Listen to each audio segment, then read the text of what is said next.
O, tingnan ninyo, si Vince Dizon, kung gaano kasinungaling. Panoorin natin gaano kasinungaling si Vince Dizon, ha? How can you assure us that yung gagawin pong rehabilitation sa EDSA will last us a long time at hindi po after 1 year or 1.5 years ay butas-butas na naman? Ayan, ang ganda ng tanong. Ang ganda ng tanong, mga bossing. Ang tanong, kasi di ba nagkaroon ng rehabilitation dyan sa EDSA at gumastos tayo ng billions of pesos dyan sa rehabilitation sa EDSA. Billions, okay? Billions. Sino ang nagplano niyan? Si Vince Dizon, MMDA, at saka ang Palasyo. Tangina nitong mga to. Kita mo. Ang yayabang, pumunta sa Davao noong nakaraan, itong hudas na si Vince Dizon, mura ng mura doon. Tangina ganito, tangina ganyan.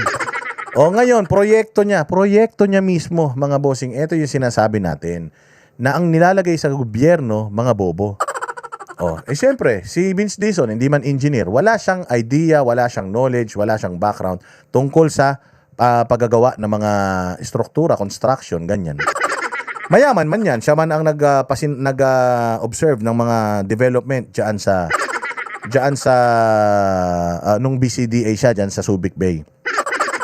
Sa Clark pala, sa Clark. Yung mga bases, siya ang nagpasinaya. Pero mga bossing, pagdating talaga sa construction, strength of materials, kailangan talaga meron kang background dyan. Ayan problema, payabang masyado, payabang. Ayun, ang nagyabang siya na yun daw, rehabilitation ng EDSA, aabot daw ng taon-taon. Putang ina, wala pang isang taon, nasira na. Hayop kayo. Wala, matindi talaga ang yayabang kasi nitong mga ito, ang yayabang kasi ng mga taga-gobyerno Sila mismo ang binibisto ng mga pagkakataon. Kung matatandaan ninyo, sino nagbisto kay Bongbong patungkol sa flood control project pagkakataon? Sino nagbisto sa mga congressman patungkol sa mga pagnanakaw nila pagkakataon? Kaya man nilang itago yan, pero yung mismong kalikasan natin yung nag-e-expose sa kanila. Kaya ngayon, nakikita kung gaano sila katarantado. Ngayon, eto.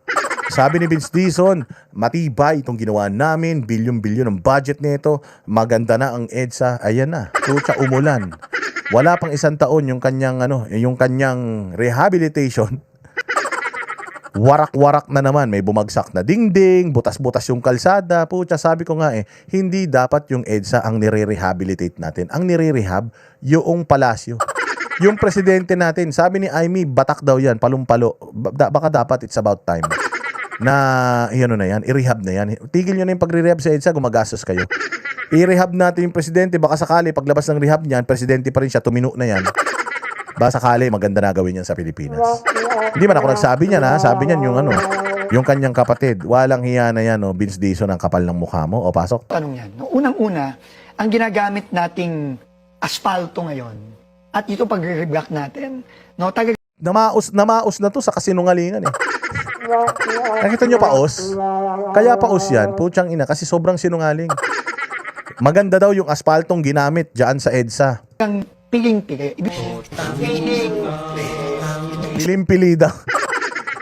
Tang ina, saan ka makakita ng aspaltong piling-pili? Ano yan? Pumunta ka sa palengke, tas maraming uri ng aspalto. Paano mo pinili yung mga aspalto? Maganda tong aspalto na to kasi jasmine. Ganon? Maganda tong aspalto na to kasi California rice. Ano yan, bigas? Bigas yan? Lang iya talaga tong mga ito. Pilim-pili daw yung nilagay ng aspalto. Alam mo, walang alam Sana, meron kang tawag. Yung aspaltong inilagay natin dyan, level 7. Kasi yung usual na aspaltong nilalagay, level 2 lang yan. Nakita nyo yung sa mga karerahan, yung sa mga tarmac. Ayan, level 7 yan. Ganun ang nilagay natin. Sa EDSA, matibay yan. Dapat pero ito, ang sinabi is, alam din nyo, yung nilagay nating aspalto dyan, piling-pili. Putang ina yan. Wala pa akong palengking pinuntahan na may tindang aspalto.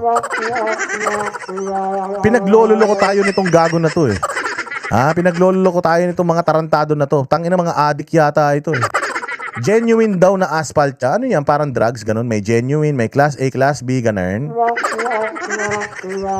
Mga tarantado rin Gago kayo Niloloko nyo kami Sabihin, nung una kasi ang piano, Pinky, talagang babakbakin yung buong EDSA mula Ross Boulevard hanggang Monumento. Yan, tinanggihan ng Pangulo yan. Sabi niya, Siyempre, mahal yun Pag binakbak mo yan, mahal yan. Doon tayo sa mura para may kita. Pag binakbak mo yan, mas malaki gagasasin natin, konti take home natin.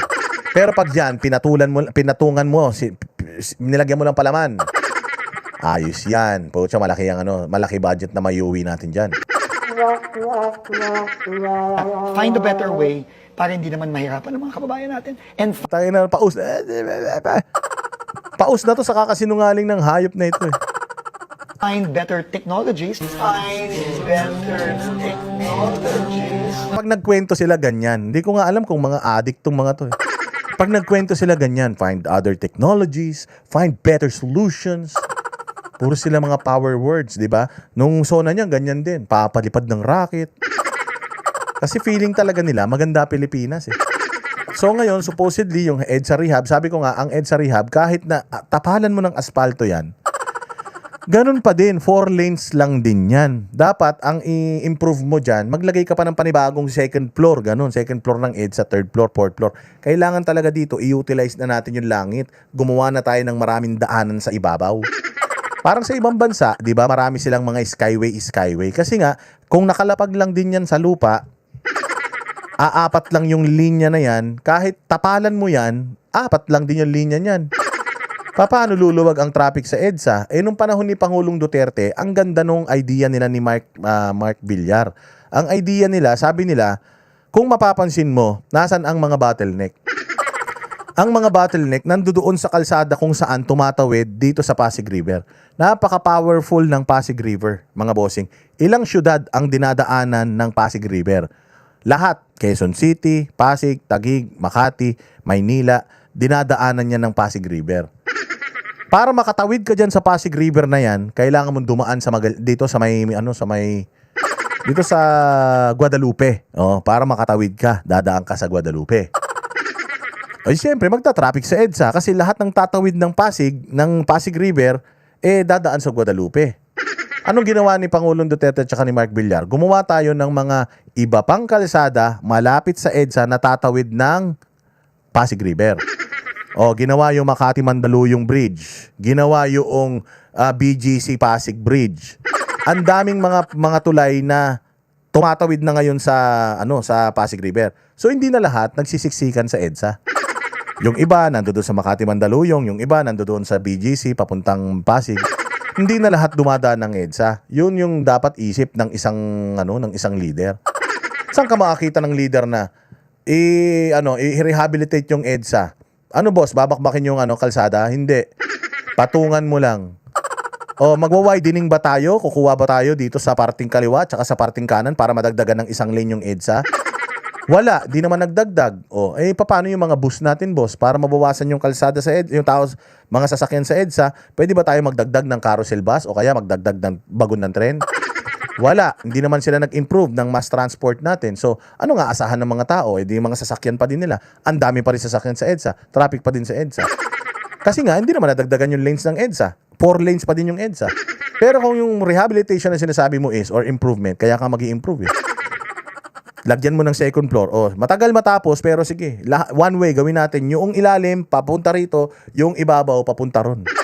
Tapos may mga sanga na, palabas ng mga syudad. Papunta Makati, papunta Pasig, papunta Quezon City. Gawin mong 2 palapag yan. Kasi yung dating 4 lanes, magiging na siyang 8 lanes. Kasi nga, isang way na lang yung papunta, isang way na lang yung pabalik. Tama?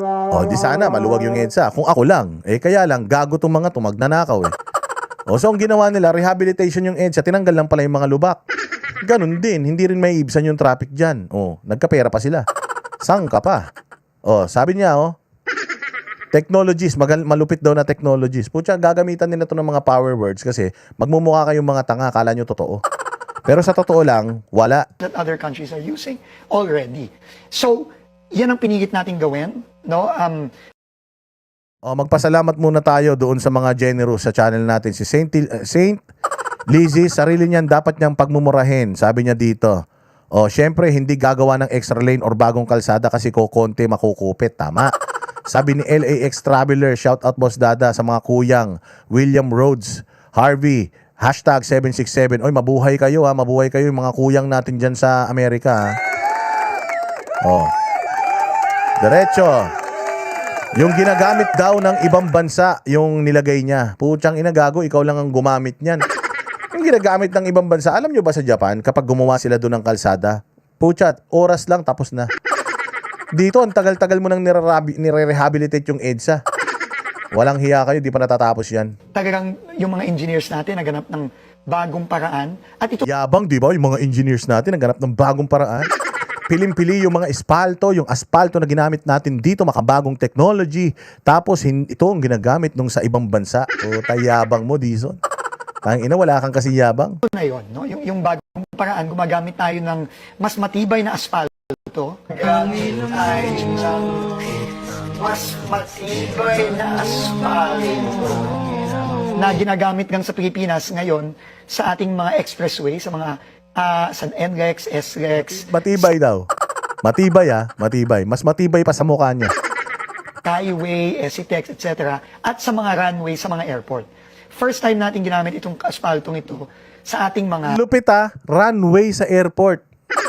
Wala siyang tawag doon At least man lang may tawag siya doon para sana ma-fact check natin. Halimbawa, ang tawag doon is Asphalt 767. Diba, mga ganon, yung may mga code para malaman natin kung maganda ba talaga. Totoo ba yun? Ganun ang ginagamit sa mga racetrack tsaka sa mga airport. Kaya ang yabang-yabang, matibay daw. Ginagamit daw sa mga runway. O, sige, tinan natin kung totoo yan. Is it normal national road. I'm assuming it's more expensive than the It's a usual. little more expensive, pero Ayun lang, more expensive. Ito pa, nakakatawa. More expensive. So may mura, pinili niya yung mas mahal kasi mas matibay. Pucha, anong nangyari? Ano nangyari, Vince Dizon? Tanginan nyo kasi puros kayong mga kawatan Yan ang problema pero dahil nga nagbaba din tayo ng presyo ng ibang mga materyales, actually, mas mababa at nag-reduce tayo dramatically nung scope of work. Yung original na 17 billion na budget para dyan, tingin ko pas 5 billion nga, wala pang 6 billion ang gagastusin natin for the entire stretch of the North. Wala pang 6 billion. Lagpas 5 billion. So gumastos tayo ng 5 billion. Tapos, warak-warak na ngayon. Umulan nung Miyerkules, Huwebes, Biyernes, warak-warak na ngayon. 5 billion. Pukin ang ina nyo. Magkano yung confidential funds ni Inday Sara? 125 million. Magkano yung hindi pa naliliquidate, yung may question? 70 million. Saan napunta yung confidential funds? Paglaban sa krimen, paglaban sa terorismo, para hindi ma-recruit yung mga anak ninyo dahil sa mga confidential funds na yan, foiled. Walang pag-atake na nagawa ang Communist Party of the Philippines, CPP, NPA. Wala silang nagawang pag-atake. Nasayang yung pera? Hindi. Ninakaw yung pera? Hindi. O dito, sa kalsada, sa EDSA, ang yabang ng administrasyon. Ang yabang ni Vince Dizon, mura ng mura nung nagpunta sa Davao. Ang yabang ni General Torre, Metro Manila Development Agency. Ang yabang-yabang. Umulan, 4 na araw, 5 billion pesos. Ang nasayang.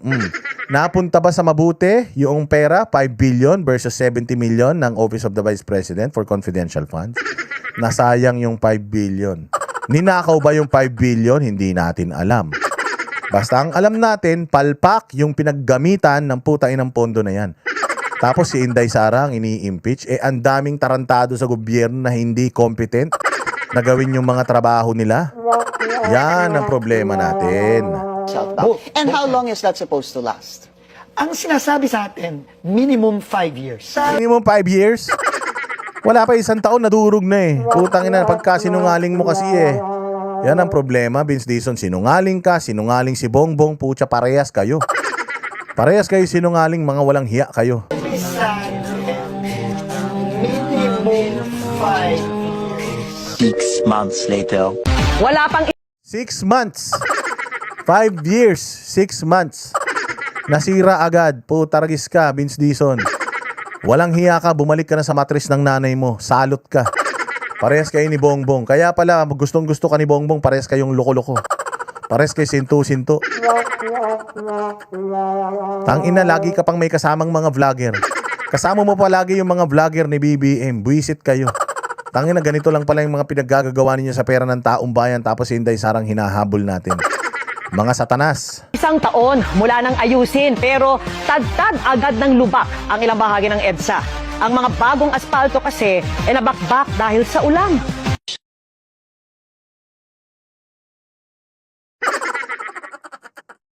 Nakikita niyo yung geyser na to? Ayan o. Ito na yung bagong ginagamit nila para hindi na nagkakamali, para pantay na pantay. Para pantay na pantay daw. O tayo na, tuwan-tuwa siya. Proud na proud siya sa pinaggagawa niya. Gas na to, ubusin na lang nila to, tapos hinto na. By 5 a.m., passable na to.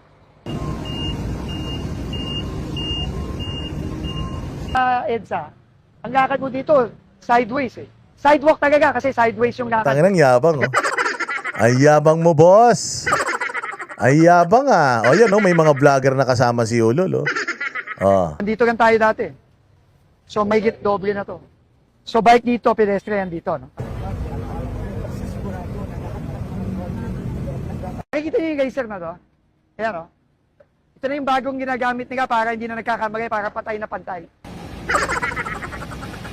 Pantay na pantay, ah. Alin ang pantay? Pantay na pantay yung hatian? Oo, sabi dito, oh. Pucha, nabakbak kagad eh. Alam nyo ba yung kalsada ngayon sa EDSA parang mukha ni Risa Ontiveros, lubak-lubak? Vince Dizon, sabi nila, oh, hindi ako nagsabi, ha. Sabi nung comment dito, sana sumama ka na daw dun sa baha, sa may ano. Sumama ka na daw. Kung hindi ka sumama sa baha, sumama ka na sa usadan dito sa sinementohan. Sana humiga ka na daw dyan nung ini-asfalto yan para masimentohan ka na. Walang hiya ka. Gas na to, ubusin na lang nila to, tapos hinto na. By 5 a.m., passable na to. Wala pang isang taon mula nang ayusin pero tad-tad agad ng lubak ang ilang bahagi ng EDSA. Ang mga bagong asfalto kasi nabakbak dahil sa ulan. Wala masyadong pagbaha sa Metro Manila ngayong araw. Pero ang mga naging pag-ulan nito managdaang araw. Talantakin mo, walang baha. Oh, ano yan? Rona Bikakas. Maraming salamat sa iyo. Mapupunta ka sa langit, ha? Wala daw masyadong baha, ulan lang, putya na bakbak. Ano, putangin na Vince Dizon, paano ka nakakatulog sa gabi? Saan kayo kumukuha ng kapal na mukha para magsinungaling sa taong bayan? Putang ina ninyo. Binobola talaga ninyo ang mga Pilipino. Akala ninyo lahat kasing tanga katulad ng mga angkan ninyo. Hindi lahat ng mga Pilipino tanga. Tsaka sabi ko nga sa inyo, Vince Dizon, wag na kasi masyadong mayabang, magtrabaho na lang kasi kayo. Tangina ninyo, magpapa-interview kayo, pinakamaganda yung nakukuha natin, ganito, ganyan. Wala naman palang baha. Wala pang baha, putsang ina, nabakbak na yung pinagdalalagay mo. Tumawag ka pa ng mga media para magpapogi ka dyan na yung inilalagay mo ay para pantay, ganito, ganyan, parang sa runway, ulul. Ang ina, para palang Lego lang yan eh.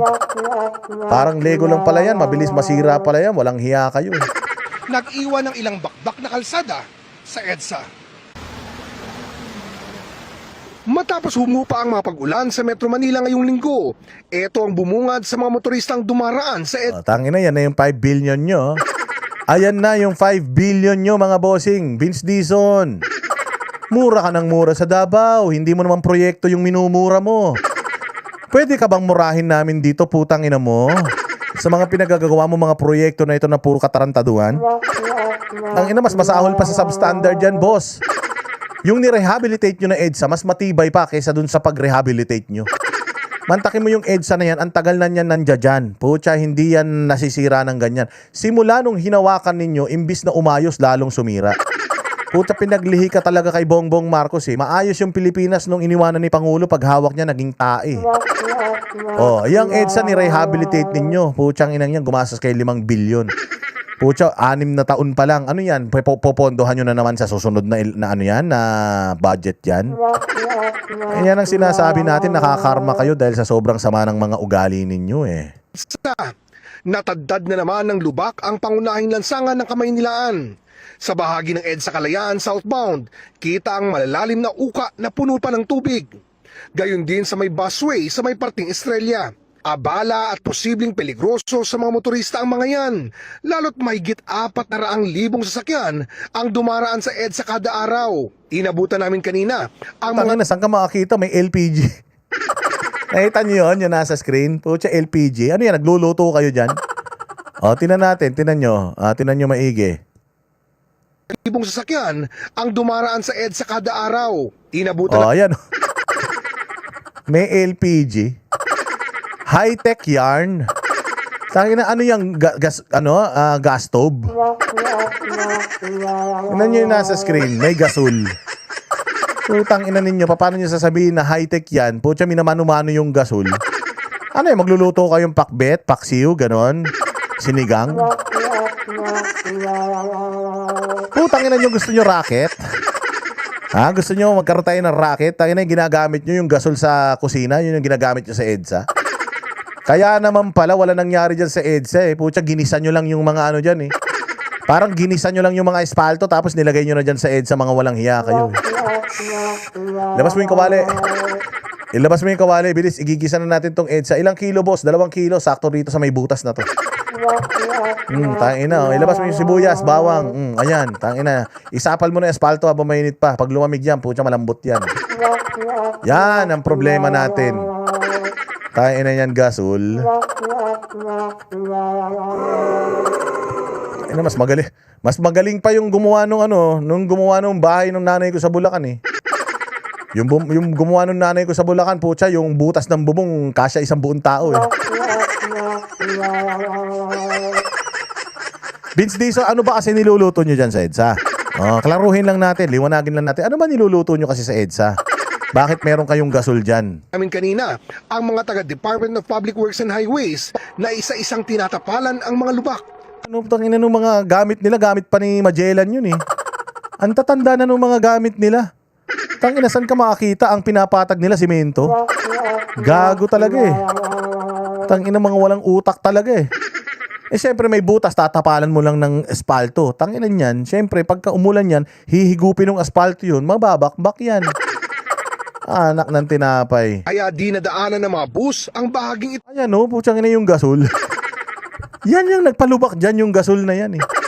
Wala pala kayong gamit, gawa kayo ng gawa ng kalsada. Di saan, lagyan nyo na lang kawayan yan. Para madaling palitan. Ng busway hanggang sa may parting Buendia.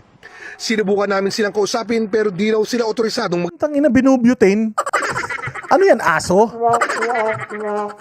Di ba ganyan yung ginagamit ng mga tatay natin pag nagkatay sila ng aso tsaka ng mga kambing? Para masunog yung balat? Putang ina yan, yung apoy na yan, ang kayang sunugin yan, balat ng hayop. Ang takin mo simento, binubuga mo ng ganyang apoy, tapos itatapal mo, gulong ng truck tsaka sasakyan ng tatama dyan, putang ina yan, malambot yan. Putang ina yan, bilyon-bilyon daw ang gamit nyo. Sabi dito sa comment, bilyon-bilyon ang gamit, tapos gasol.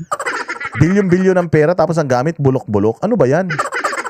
Alang yan, iniita na ganun. Ano yan? Ano? Inihaw? Putang ina nyo. Ha? Ano yan? Nag-ihaw kay isda? Ganon? Nagpapabaga kayo ng uling? Ganyan ang ginagamit eh. Pag nagpapabaga ng uling, tama. Oo, putsang inihaw na espalto daw yan, sabi ni transporter, oh. Putsa, inihaw na espalto. Kaya naman pala mabilis mabulok yan eh. Pangtanga yung ginagawa nyo eh. salita. Pero bakit nga ba nauwi muli sa lubak ang ilang bahagi ng EDSA matapos ang ilang araw lang na pag-ulan? Yan ay kahit katatapos lang ng Phase 1 ng road reblocking ng EDSA. Eto matindi, Phase 1 pa lang yan. Tangina yung Phase 1 sira na, hindi pa nagagawa yung Phase 2. Saan ka pa? Hayop kayo, Vince Dizon. Putang ina nyo. Pumunta na kayo sa ibang bansa, putang ina nyo. Salot kayo sa Pilipinas. Kasama ang bahaging nakitaan namin ng lubak. Matatanda ang sinimulan niya noong bisperas ng Pasko noong nakaraang taon at ginasusan ng 1.2 bilyong piso. Sinusubukan pa naming makuha ang panig ng DPWH ukol sa mga nasirang bahagi ng EDSA. Kapansin-pansing mabagal na ang daloy ng traffic. Di ba? Walang hiya ka, Vince Dizon. Kami ang boses ng masa, hindi natatakot. Katotohanan lang, di kami nalulunod. Walang bahid ng sismis, lahat ay totoo. Kahit sino ka pa, pag mali ka, babanatan ka. Walang pinipili kulay, wala kaming kinikilingan. Basta para sa bayan,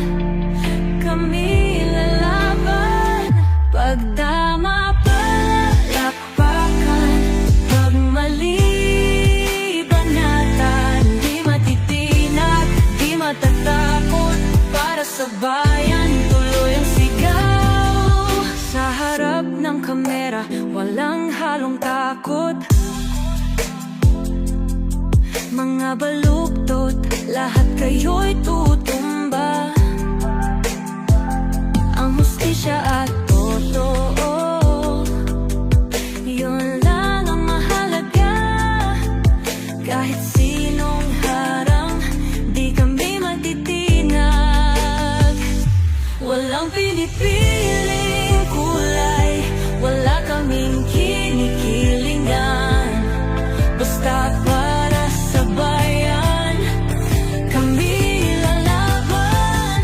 Pag tama palakpakan, pag mali banatan. Di matitinag, di matatakot, para sa bayan tuloy ang sigaw. Kung nasa tama ka, ikaw ay aming kasama. Pero pag mali ka, handa ka na bang mabasag? Banateros kami, walang inuunan. Dahil bayan muna, bago ang sarili.